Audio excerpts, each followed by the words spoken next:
Bom, nossa economia e desenvolvimento começa com o momento empresarial.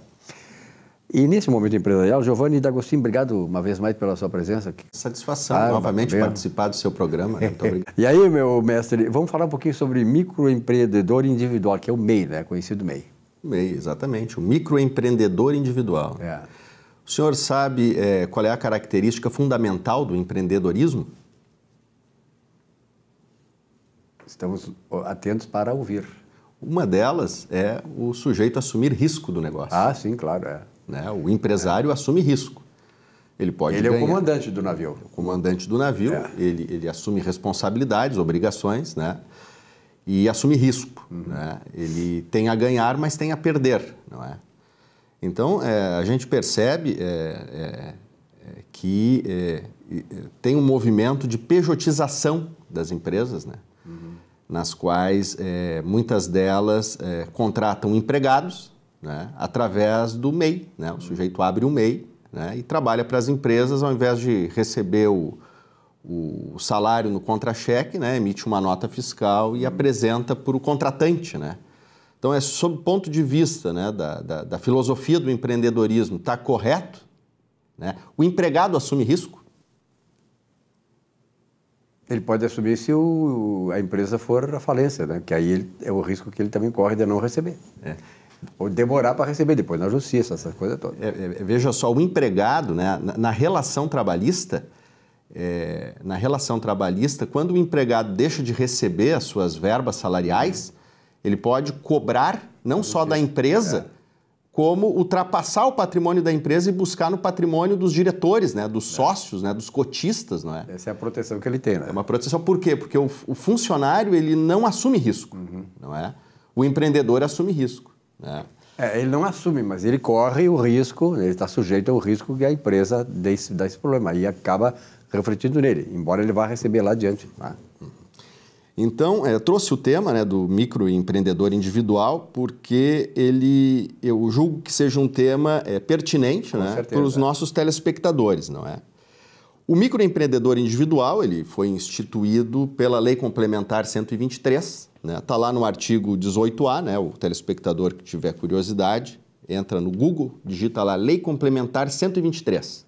A Lei Complementar 123 é o Estatuto das Micro e Pequenas Empresas. Então, ali tem todo o regramento das micro e pequenas empresas. No 18A está o MEI, microempreendedor individual. Por que o MEI foi instituído? Né? O MEI foi instituído para trazer para a formalização, para a formalidade, os ambulantes, né?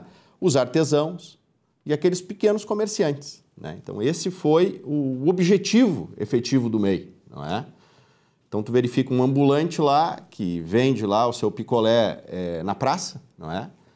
Ele é um MEI na essência, né? Ele é um microempreendedor na essência, porque ele efetivamente está assumindo o ônus do negócio e o negócio dele é pessoal, né? A organização dele depende dele somente, né? É um negócio pequeno, não é? E ele assume efetivamente o risco do negócio. Ele é o gerente e o executor, né? O gerente, o executor, não é? Pode ali, daqui a pouco, ter um funcionário para ajudá-lo, né? Claro.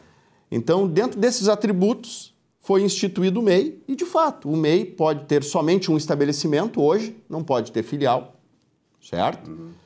E o MEI também pode ter um empregado, somente um empregado, e esse empregado não pode ganhar mais do que um salário mínimo. Né? O salário mínimo seria o mínimo da categoria, né? Se tiver algum acordo coletivo que ele se enquadre, né? Ou o mínimo regional, ou o mínimo federal, né? Se for maior, né? Mas enfim, é o mínimo que ele pode ganhar para ser um empregado, né? de um MEI, no caso, certo? O MEI, o limite do faturamento anual do MEI é 81 mil por ano, né? Não pode ultrapassar esse limite, senão ele sai do MEI. E que bom, né? Se ele ultrapassa o limite, ele sai do MEI, mas ele não perde a condição de ter uma tributação favorecida. Ele sai do MEI e entra para o Simples Nacional. Né? Mas se o negócio dele está ampliando, que bom que ele saia do MEI, não é? Isso dá quanto por mês? Dá 6.750 de faturamento. Né? Ele paga um valor fixo de tributação, né? Quase toda ela é vertida para a Previdência Social, né? Porque esses empresários pequenos, né, esses artesãos, esses ambulantes, não é?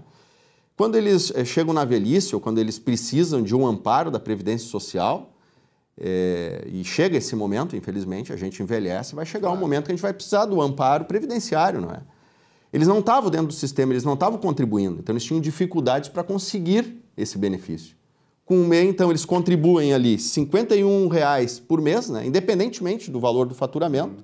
Então, se no mês der 5 mil de faturamento, no outro mês der 4 mil, no outro mês der 3, no outro mês der 6, o valor que ele paga, né, mensalmente de tributo do MEI é os R$ 51,00, que é basicamente para ele contribuir para a previdência dele, né?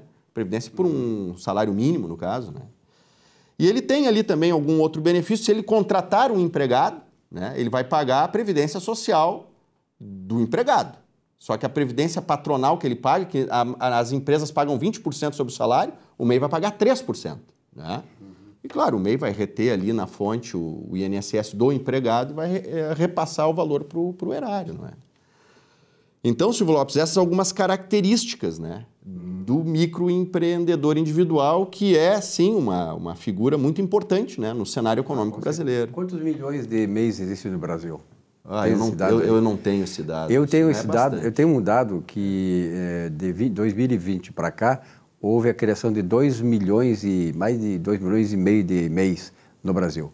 Que é um dado que veio a reboque da questão do fato de muitas empresas demitiram, então o camarada acabou tendo que obrigatoriamente, para continuar trabalhando, às vezes através de uma MEI, né, se submetendo naturalmente a essas restrições, faturamento de 6.500 por mês. Eu fico pensando o seguinte, o cara que tem uma MEI e que só pode faturar 6.500 por mês, como é que ele vai pagar um funcionário, que é no mínimo, um salário mínimo, mais os encargos, ele vai sobrar o quê para ele? É complicado mesmo. Então, se o cara quiser crescer, ele não pode ficar na MEI, né? Se ele realmente já começar a constituir uma estrutura, né? E essa estrutura... Ele vai ter que sair para o simples. Ele vai ter que sair para... Ou limitado, alguma coisa dessas aí. Mas Silvio Lopes está tramitando no Congresso Nacional um projeto de lei, né? Um projeto de lei complementar. O número dele é 108, né? De 2021, que pretende aumentar o faturamento do MEI para R$ 130 mil no ano. Já dá um desafogo, né? Já vai dar um desafogo. E o MEI poderia contratar 2 empregados, e não um só. Né?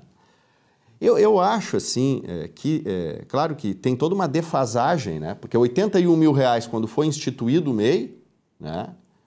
Representava, em termos de capacidade de comprar as coisas, uma determinada quantia, né? O poder da moeda. Hoje, com a inflação, o sujeito compra menos com essa mesma quantia, né?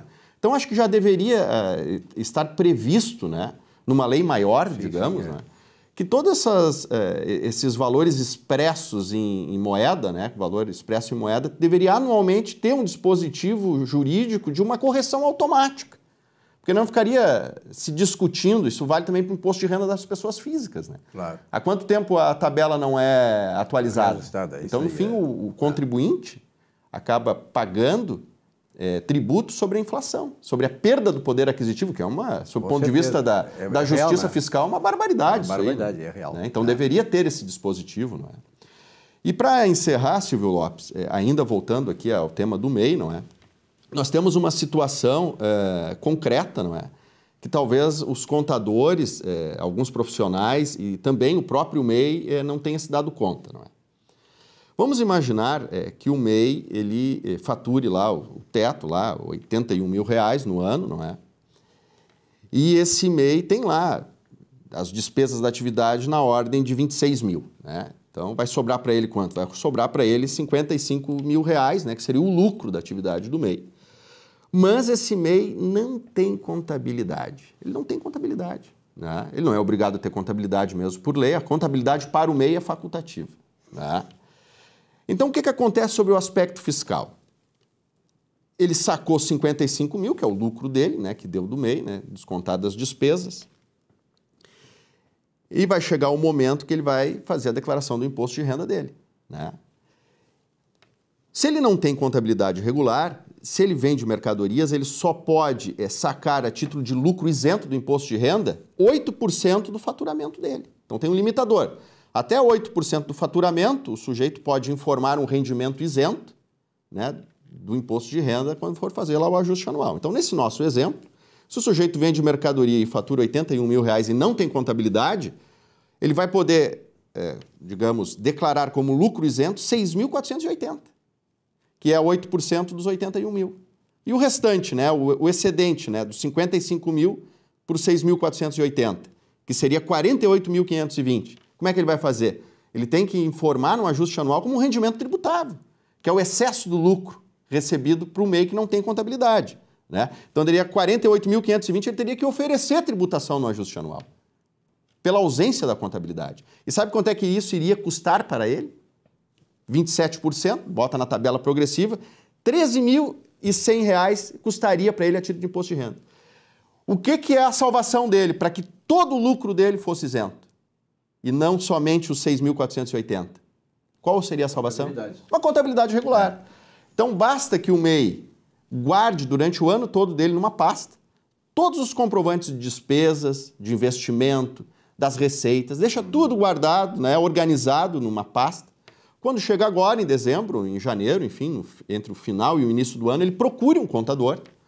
Diz, olha, meu amigo, eu preciso fazer a contabilidade, eu preciso que tu autentique o livro diário, levante o balanço, porque eu preciso que todo o rendimento que eu retirei, né, do lucro, da atividade do meu MEI, eu possa declarar no meu imposto de renda isento do imposto de renda, não é? Eu vou ter uma economia fiscal com isso. Negocia com um contador um determinado valor, muito provavelmente o que ele negociar com o contador para fazer a contabilidade regular do ano dele, não é? Perfeito. Vai ser menor do que ele pagaria de imposto de renda para o governo. Muito bem, eu acho que foi uma aula de MEI, né? Uma aula de MEI dada por aquele que é o especialista nisso, o doutor Giovanni D'Agostini. É isso aí, Silvio Lopes. Muito obrigado, uma boa semana. Até a próxima. Até a próxima, fica com Deus.